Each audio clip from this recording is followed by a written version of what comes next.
जी नमस्कार दोस्तों, मैं सत्यम मिश्रा और आप देख रहे हैं टीच ही लर्नर्स का यूट्यूब चैनल। दोस्तों यहाँ पे हम बात करेंगे उत्तर प्रदेश शिक्षा सेवा चयन आयोग को लेके जो बैठक हुई थी उसमें क्या क्या निर्णय लिया गया और क्या उसमें दोस्तों आपके UP TGT PGT exam date को लेके कुछ बातें निकल के सामने आई और उसके अलावा क्या कुछ यहाँ पे निर्णय लिया गया है, इन सब के बारे में यहाँ पे चर्चा करेंगे।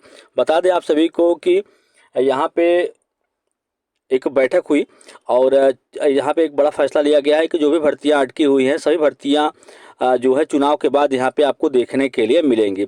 अध्यक्ष एमपी अग्रवाल आयोग के सभी 12 सदस्यों के साथ यहाँ पे बैठक किए और इस बैठक में कई महत्वपूर्ण जो है निर्णय लिए गए हैं।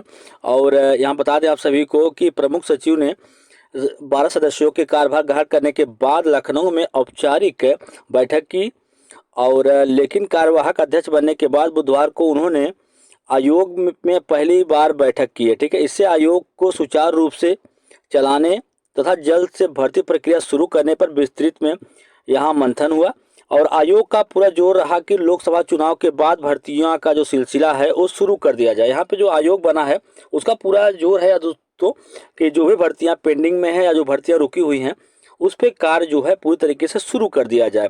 यहाँ बता दें आप सभी को कि आयोग जो है वो जल्द से जल्द भर्ती प्रक्रिया शुरू करने का विस्तार में मंथन हुआ है। आयोग का पूरा जोर रहा है कि लोकसभा चुनाव के बाद जो है भर्तियों का जो सिलसिला है वो शुरू हो जाए। बता दें आप सभी को कि उच्चतर शिक्षा सेवा चयन आयोग की ओर से असिस्टेंट प्रोफेसर के 1017 तथा माध्यमिक शिक्षा चयन बोर्ड की ओर से टीजीटी पीजीटी के 4163 पदों के लिए आवेदन लिया जा चुका है। ऐसे में आयोग की ओर से पहले इन पदों के लिए भर्ती प्रक्रिया शुरू करने का जो है निर्णय लिया गया है। सबसे पहले इनकी जो पद है इन पे निर्णय लिया गया है कि सबसे पहले इनकी परीक्षा होनी चाहिए और इसके बाद आपको बता दें कि भर्तियों को लेकर उन्होंने होने वाले मुकदमों की पैरवी तथा अधिवक्ताओं के पैनल की नियुक्ति, दस्तावेज का हस्ताक्षर, प्रश्न पत्र तैयार करने वाले विशेषज्ञों का पैनल आदि बिंदुओं पर अलग अलग रिपोर्ट तैयार करेंगे। अध्यक्ष ने कहा है कि सभी समितियां 12 दिनों में रिपोर्ट दें। यहाँ पे दोस्तों बता दें आप सभी को कि यहाँ पे पूरा जो है यहाँ पे 9 समितियां जो है पूरी तरीके से गठित की गई हैं और उन 9 समितियों को यहाँ पे बताया गया है कि जो भी चीज़ें हैं 15 दिनों के अंदर अंदर जो भी रिपोर्ट है उसको यहाँ पे उपलब्ध कराना है ताकि शासन में अनुमति लेकर आगे की जो प्रक्रिया है वो शुरू की जाए, जिससे लोकसभा चुनाव के बाद जल्द से जल्द भर्ती प्रक्रिया शुरू की जा सके।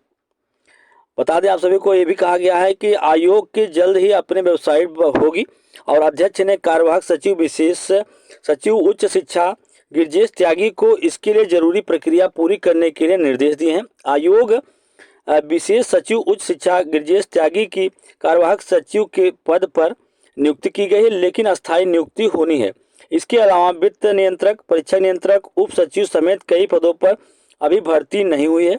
अध्यक्ष इन पदों पर भर्तियों को लेकर चर्चा की तो यहाँ पे दोस्तों जरूरी बातें सामने निकल के आए और जरूरी प्रक्रिया शुरू करने की बात यहाँ पे कही। आयोग में कितने अनुभाग होना चाहिए और उसके कितने स्टाफ होने की जरूरत होनी चाहिए आदि बिंदुओं पर भी यहाँ पे चर्चा जो है वो देखने के लिए मिली।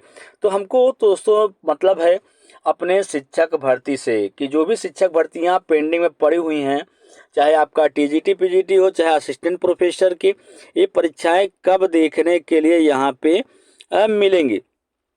तो बता दोस्तों कि आपको जल्द से जैसे चुनाव खत्म होता है पूरी तैयारी है, आयोग पूरी तैयारी में जुटा हुआ है। जैसे चुनाव समाप्त हो जो भी भर्तियां रुकी हुई हैं उस पर सबसे पहले कार्य यहाँ पे शुरू किया जाए। एक बड़ा निर्णय दोस्तों यहाँ पे लिया गया है, यूपीएससी की तर्ज पर होगा काम।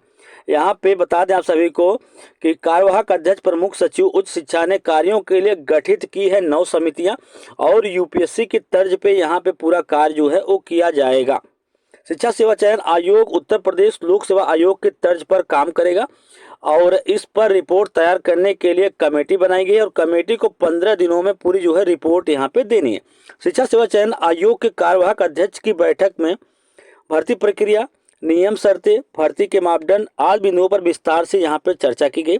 अध्यक्ष तथा सदस्यों का भर्तियों की निष्पक्षता तथा पारदर्शिता पर विशेष जोर रहा। ऐसे में लोक सेवा आयोग के तर्ज तथा मापदंडों पर काम करने तथा भर्तियां करने का यहाँ पे निर्णय जो है वो लिया गया है। तो कह सकते हैं कि जो भी भर्तियां यहाँ पे होंगी वो सभी यूपीएससी की तर्ज पे यहाँ पे भर्तियां कंडक्ट होने वाली हैं। तो दोस्तों आपको पता है कि जैसे पुरानी भर्तियां खत्म होंगी, तुरंत आपको यहाँ पे नई जो भर्तियां हैं जिसका आप बेसब्री से इंतजार कर रहे हैं, सुपर टेट हुआ, यूपी टेट हुआ, ठीक है, या जूनियर टेट हुआ और जूनियर शिक्षक भर्ती, तो ये सभी आपको ये पेंडिंग भर्तियों के बाद ही आपको देखने के लिए यहाँ पे मिलेंगे।